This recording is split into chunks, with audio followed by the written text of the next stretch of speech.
சிறுதானிய வகைகளான வெள்ளை சோளத்தை வச்சு சூப்பர் சாஃப்டான ஒரு பணியாரம் எப்படி பண்றதுன்னு பார்க்கலாம். வெல்கம் டு மக்களுக்கு பிடித்தவை சேனல். ஒன் டைம் நீங்க இந்த வெள்ளை சோள பணியாரம் பண்ணிட்டீங்கன்னா அடுத்து நீங்க பணியாரம் பண்ணணும்னாலே இந்த சோளத்துல மட்டும் தான் பண்ணுவீங்க. வாங்க எப்படி பண்றதுன்னு பார்க்கலாம். ஒரு 2 கப் அளவுக்கு நான் வெள்ளை சோளம் எடுத்திருக்கேன். ஃபர்ஸ்ட் நீங்க எந்த கப்ல மெஷர்மெண்ட் எடுக்கிறீங்களோ எல்லாமே அதே கப்ல எடுத்துக்கோங்க. அதுல 3/4 கப் அளவுக்கு புழுங்கல் அரிசி இல்லைன்னா இட்லி அரிசி எடுத்துக்கோங்க. 1/4 கப் அளவுக்கு உளுந்து, 1 ஸ்பூன் வெந்தயம்.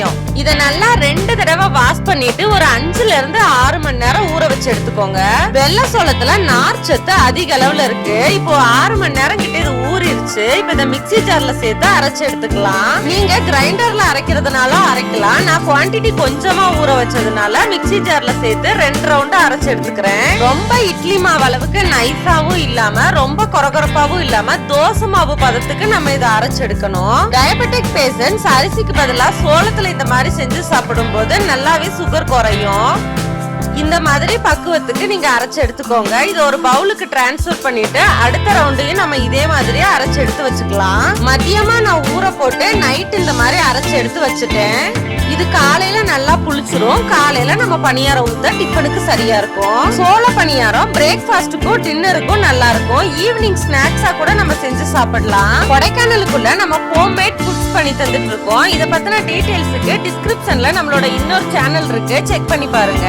டிஸ்கிரிப்ஷன்ல இருக்க நம்பருக்கு கால் பண்ணியும் நீங்க ஆர்டர் கொடுத்துக்கலாம். அரைச்ச மாவுல தேவையான அளவுக்கு உப்பு சேர்த்து நல்லா மிக்ஸ் பண்ணி வச்சிடலாம். ஒரு 8 மணி நேரம் இது ரெஸ்ட்ல இருக்கட்டும். நல்லா புளிச்சு வந்துரும். மாவு ரொம்பவும் புளிச்சிடக்கூடாது. உங்க ஒரு கிளைமேட்டுக்கு தகுந்த மாதிரி பாத்துக்கோங்க.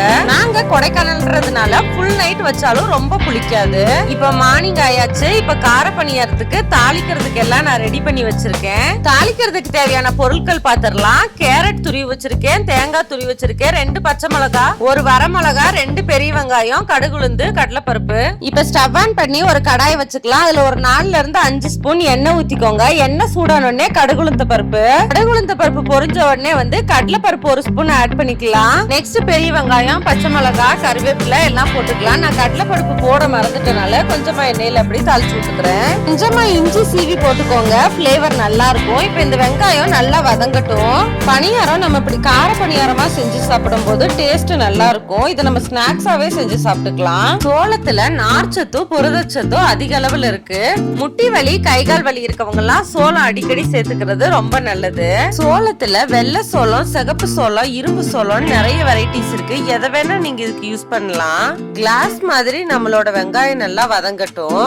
ஒரு சைடு பாத்தீங்கன்னா நம்மளோட மாவும் புளிச்சு ரெடியா இருக்கு. இந்த வீடியோ உங்களுக்கு யூஸ்ஃபுல்லா இருந்துச்சுன்னா நம்ம மக்களுக்கு பிடித்தவை சேனலை லைக் பண்ணுங்க, சப்ஸ்கிரைப் பண்ணுங்க. வதங்கின நம்ம வெங்காயத்துக்கு கூட கேரட் சேர்த்துக்கலாம். கேரட்டை ஒரு 1 மினிட்டுக்கு நல்லா வதக்கிட்டு துருவின தேங்காயை சேர்த்து மிக்ஸ் பண்ணிக்கலாம். பாத்தீங்கன்னா இப்ப கேரட் நல்லாவே வதங்கிருச்சு. இப்ப இந்த துருவின அரை மூடி தேங்காயை போட்டு ஒரு 2 செகண்ட் நல்லா கிளறிட்டு ஸ்டவ் ஆஃப் பண்ணிடலாம். நம்ம வதக்கி வச்ச இந்த ஐட்டம்ஸ் எல்லாம் மாவுல போட்டு நல்லா மிக்ஸ் பண்ணிக்கலாம்.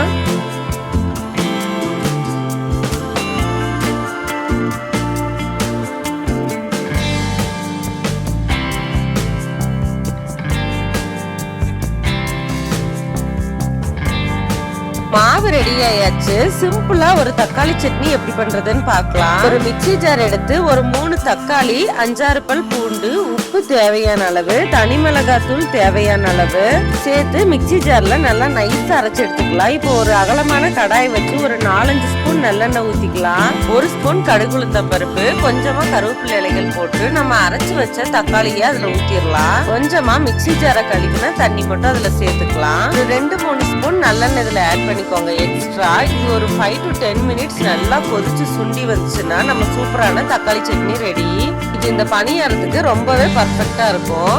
இப்ப நம்மளோட மாவும் ரெடியா இருக்கு. பணியாரம் ஊத்த ஸ்டார்ட் பண்ணிடலாம். ஸ்டவ் ஆன் பண்ணி பணியாரக்கல் வச்சாச்சு. அது நல்லாவே சூடாயிருச்சு. நல்லா தாராளமா நல்லெண்ணெய் ஊத்திக்கோங்க. 3/4 குழி அளவுக்கு எல்லா குழிலையும் மாவு ஊத்திருங்க.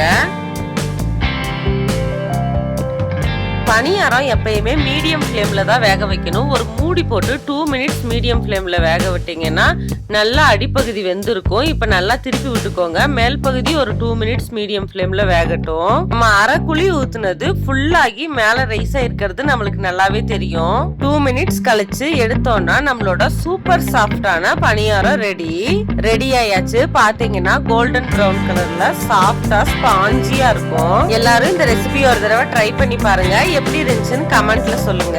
கார பணியாரத்துக்கு வந்து தேங்காய் சட்னி, சாம்பார், கார சட்னி எல்லாமே நல்லா தான் இருக்கும். நான் இன்னைக்கு வீடியோல காமிச்சிருக்க சிம்பிளான தக்காளி சட்னியை கூட நீங்க ட்ரை பண்ணி பார்க்கலாம். நம்ம வீட்டு கிட்ஸும் பெரியவங்களும் ரொம்பவே லைக் பண்ணி சாப்பிட்டாங்க. நீங்களும் இந்த ரெசிபி ஒரு தடவை ட்ரை பண்ணி பாருங்க. இந்த வீடியோ உங்களுக்கு யூஸ்ஃபுல்லா இருக்கும்னு நினைக்கிறேன். தேங்க்யூ ஃபார் வாட்சிங்.